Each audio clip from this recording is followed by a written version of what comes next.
watercolor poppy. Now, all you really need to paint a watercolor poppy is some watercolor paints, some watercolor paper, and a paintbrush. But I'm going to go through all of my supplies here so you'll know exactly what I'm using in case you want to purchase some new art supplies, which is always fun. So if you have a palette of colors like this that are dried, that you can wet and make active again, you are more than welcome to use these. What I'm using today though is some paint that I have squeezed, this one's almost out, squeezed out of a tube onto my little plate here. This is just a little ceramic plate I bought from World Market. I'm always on the lookout for small white plates that I can use for watercolor palettes. So the colors I have on here that I'm going to be using today are indigo blue, sap green, cadmium yellow medium, and cadmium red. And I just have tiny little dots of paint on there because it really doesn't take much. I've got my jar of water here.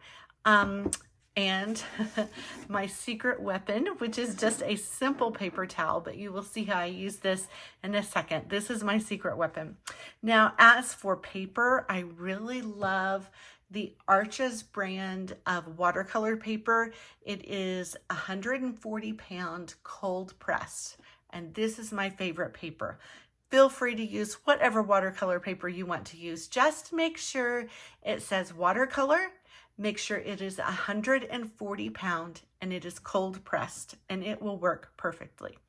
Now for my brushes, you can use just a simple round brush and complete this entire painting. However, I have two of my other favorites that I use so often for florals. This one is called a dagger brush, and it's got these really long bristles here that get shorter down the side. And then this is a script liner, which is just a really thin, long bristled brush. This is a size 1, this is a size 3/8, and the round one I'm using is a size 8. Now the brand that I like, I hate to be a commercial here, the brand that I like for watercolor brushes are Princeton in their Neptune line. That's what I like. The company's name is Princeton. The line is Neptune. This one is a Master's Touch from Hobby Lobby that somehow snuck its way into my Princeton Neptunes. But these are what I reach for when painting florals. But you can just use a round if that's what you have. Don't feel like you have to have these. So let's get started. I'm going to turn my paper this way. I want you to be able to see what I'm doing here. So let's talk about poppies for a second. Poppies are beautiful, fluffy, colorful flowers with very thin, delicate stems. It is not quite the time of year where we have poppies blooming here in Texas, but I think we can go ahead and observe a poppy using a silk poppy instead of fresh. Now, when I think of poppies, I think of these petals looking like a ball gown. I think they're just so ruffly and full and fluffy. It just reminds me of a big fluffy ball gown, the skirt on a big fluffy ball gown. They have lots of different colors of poppies. I have seen yellow ones and white ones, and of course red and orange.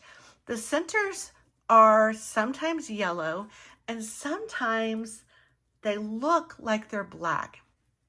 Oriental poppies, which are my favorites, have these deep dark centers, which are actually a deep dark purple, red, blue mixture that all comes together to mix and to make it look like it's a dark black.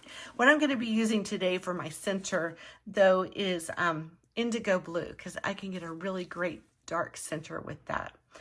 Another thing to notice about poppies is their leaves. They have these fern-like leaves on them. They're not the classic teardrop shape. They are long and slender, and they have these little sections here that make it look like a fern.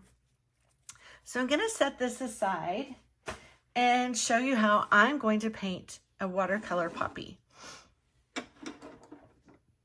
Starting with my round brush and some clean water, I'm going to paint my poppy first just with water. I'm not going to sketch it first.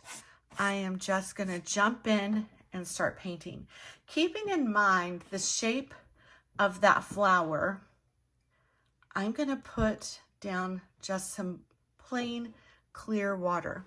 So I'm holding my paintbrush very loosely down here at the end, and I'm holding it very lightly. I don't have it squeezed, holding it very, very lightly.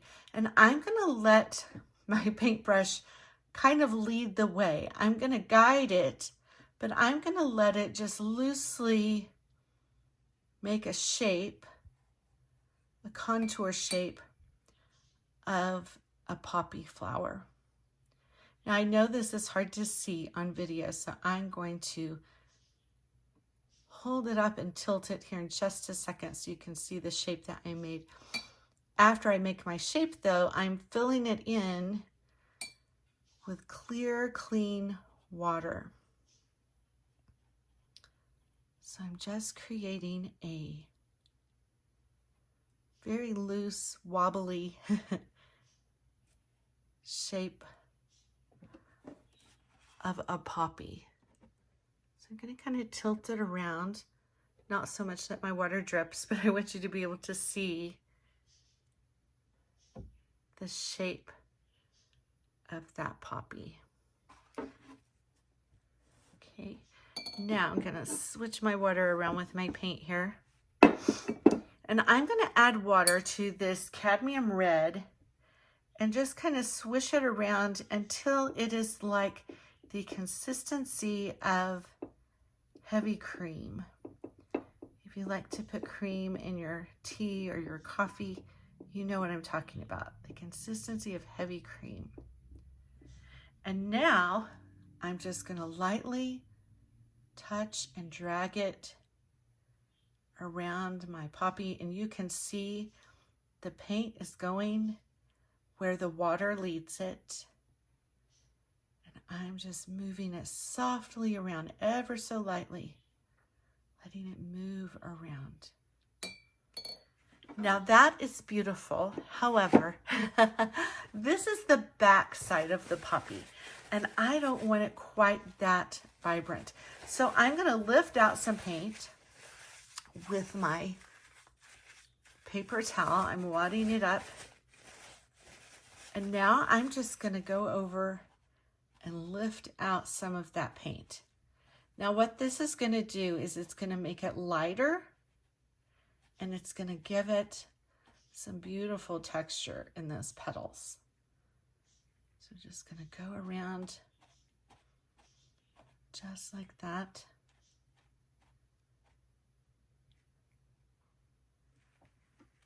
And I'm going to leave this to dry for just a minute, not too long, just a minute. I'm going to rinse out my brush. Looks like I'm making Kool-Aid here. Rinse out my brush and set it aside because I don't want to leave it sitting in water. And now I'm going to come in with my liner brush, which you can do this with your round as well. And I'm mixing in some water with that sap green. Again, thinking about heavy cream that I like to put in my tea.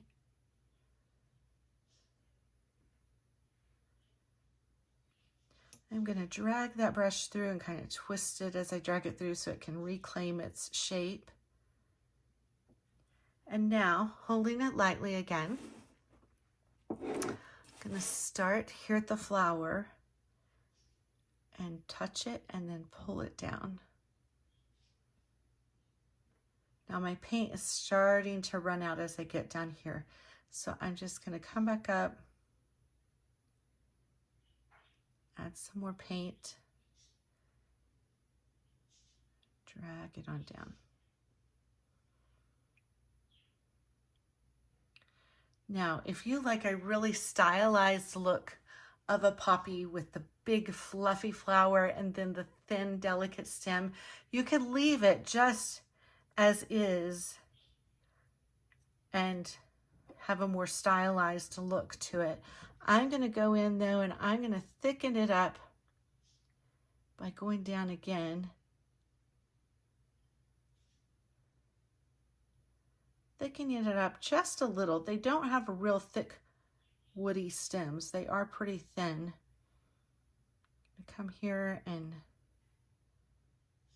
make the top a little wider up here, like a little triangle shape there. Okay.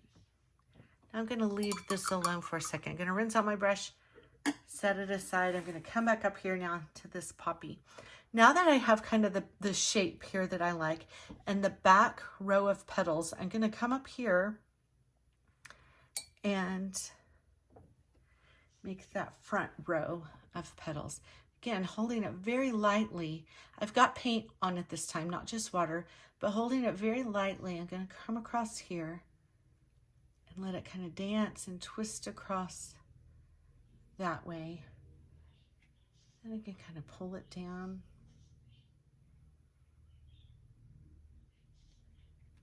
Add some more water to it, make it a little thinner.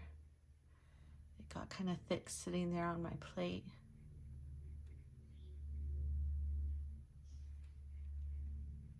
Then I'm going to do just like I did at the top, and I'm going to take my paper towel and lift out some of that paint.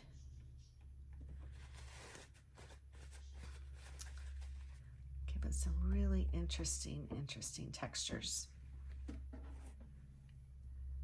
Now, if I want this to be a very, very bright, vibrant poppy, I can go back in again and do the same thing and just glaze over it and layer a little bit more of this cadmium red on top.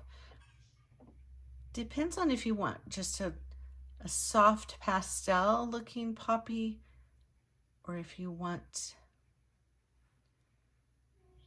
more of a bright, vibrant poppy.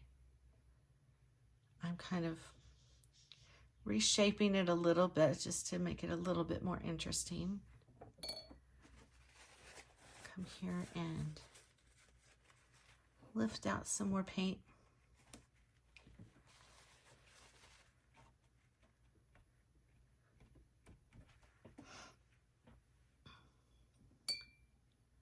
Now I'm going to darken up just a little bit here on the tops of the petals, on the back. I don't want to over define these because I like the loose impressionistic look on these, so I'm not going to overdo that, just defining those edges a little bit. Now with just water, I'm going to do a little softening off here. I just kind of touch it and let it blend down a little bit more. I'm going to do the same thing down here. I'm just going to go along.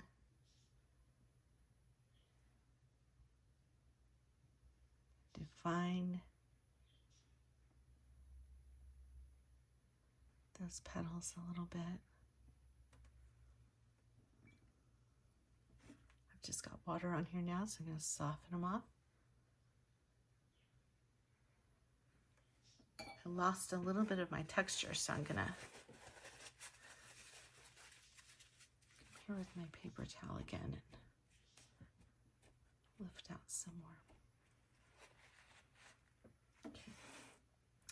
Now, this is beautiful, but I want to make it a little bit more interesting, so I'm going to take it a step further. I'm going to mix up a little bit of yellow with some water.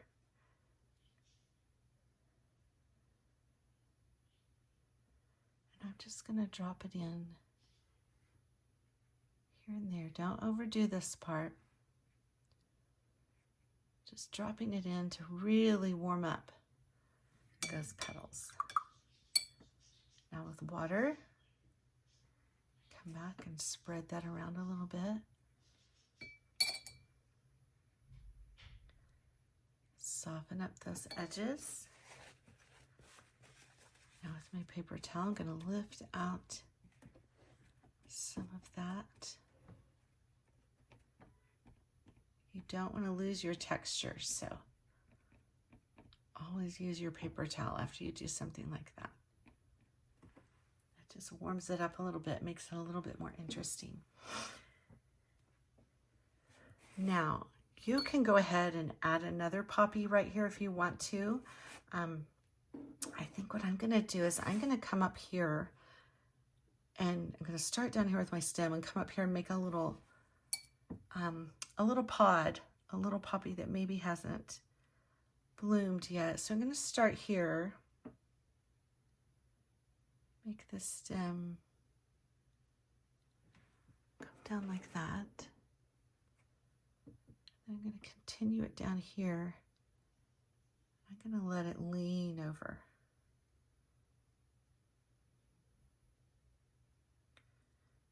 Cross over that first stem we have there. Thickening it up just a tiny bit. Not a whole lot because I do love these soft, dainty, thin stems.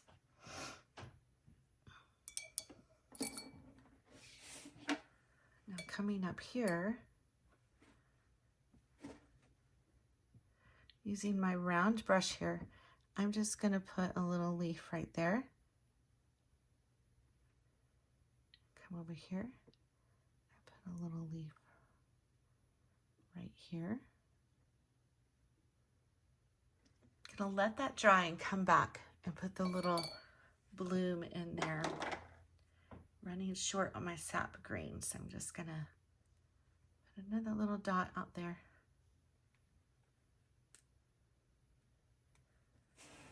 Okay. What I'm gonna do next is I'm gonna add some leaves on these poppies. Now on a real poppy plant, the leaves are usually down here lower on the stem. They're not just, you know, clustered up at the top. They're a little bit lower. So I'm going to put my leaves down there. I'm using my dagger brush here, mixing up that green, dragging my brush through it. Like this. And now I'm going to start down here and I'm just going to put a little leaf on this main stem. Starting with the longer side facing up, drag it a little bit, lift it, press it down, and then lift it up really slowly like that. Do another one right here.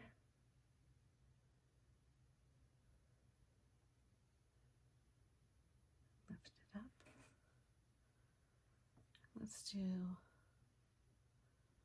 Let's do one maybe right here.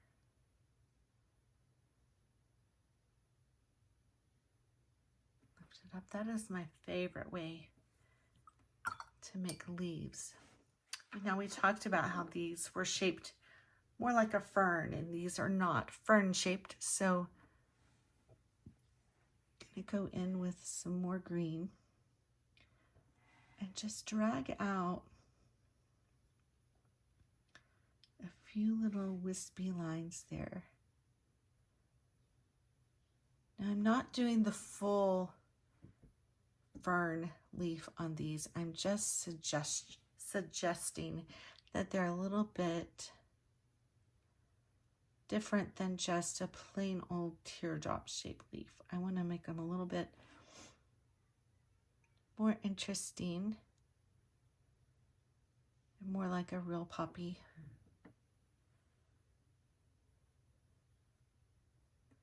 Now these are your flowers, and if your poppies have different shaped leaves, that's okay.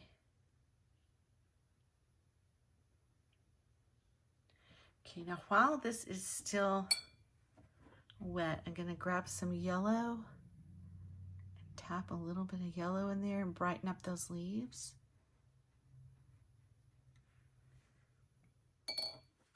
I've got my paper towel here. I can lift some of that out.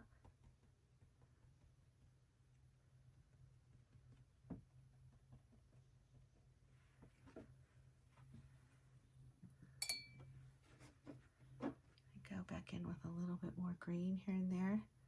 Just kind of blend it around.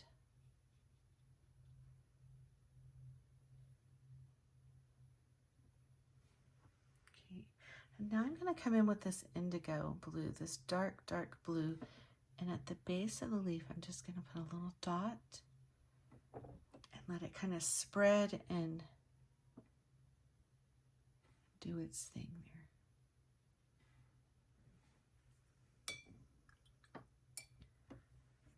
Kind of soften that off a little bit so it'll blend a little easier.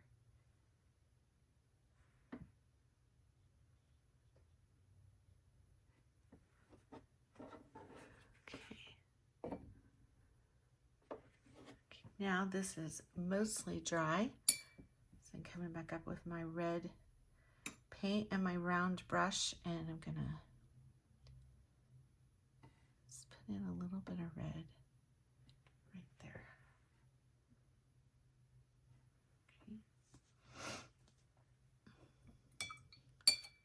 Okay. Might drop in just a tiny bit of yellow.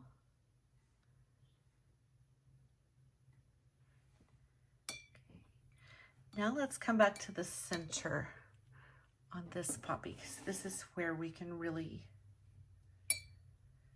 get some drama going. So I'm going to mix up this indigo.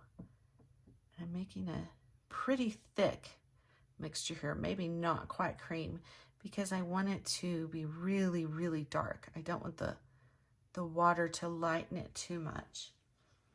Now coming in here where the center of the flower would be, it is right above this front row of petals, and I'm just going to start dotting in. I'm not drawing with my paintbrush, I'm just dotting in a little bit of indigo blue.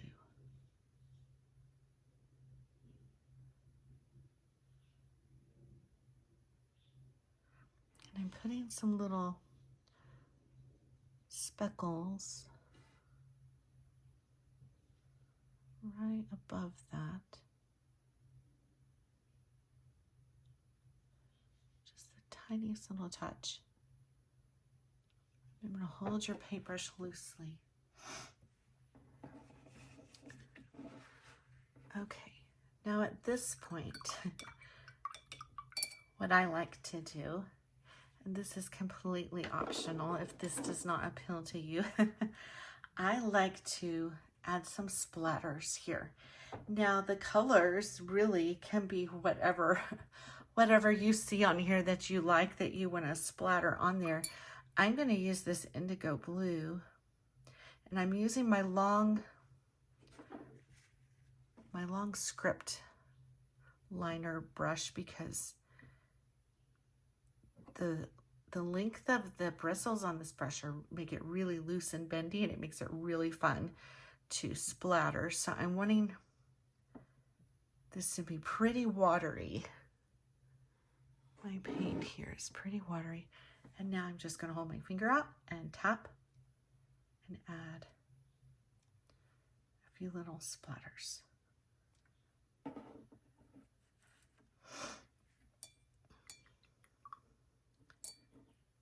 Okay,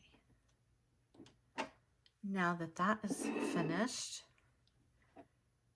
it is time to sign it.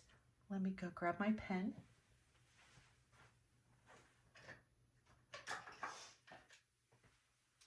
Now, I love signing my paintings with a metallic gold paint pen.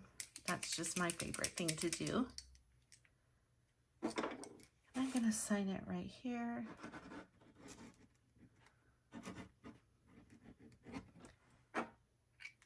And we are going to call this one finished.